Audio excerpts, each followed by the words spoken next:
ঘটনা শুরু হয় ওরা শিফট হওয়ার ঠিক 10 দিন পর থেকে, ঠিক আছে? 10 দিন পর থেকে ওর বেবিকে নিয়ে সেই এনজিওর মহিলাটা জাস্ট ঘর থেকে বাইরে নিচে তো অ্যাপার্টমেন্ট, তো নিচে একটা ছোট্ট পার্ক আছে, বেবিকে খেলতে নিয়ে গেছে। ইন দ্যাট টাইম ধরুন 2017-এর ঘটনা। দরজাটা খুলেছে, তো খোলার পর দেখি পুরো ঘর মানে সোফা টোফার কাভার টাভার একদম উল্টা পোল্টা করে রাখা, করে রাখা।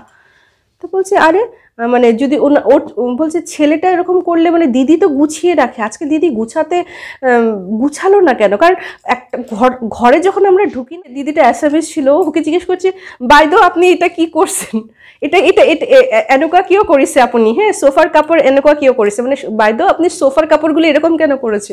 তো ও না এরকম করে ফ্যাল করে তাকিয়ে রয়েছে দিদির দিকে, বলছে আমি করেছি, আমি কেন করতে যাবো, আমি তো ভেবেছি তুমি আমার বাচ্চা করেছি, তুমি গোছানোর সময়। আমার সঙ্গে একটা ঠাকুরের মন্দির টাইপের ছিল, দেওয়ালের সঙ্গে অ্যাটাচ।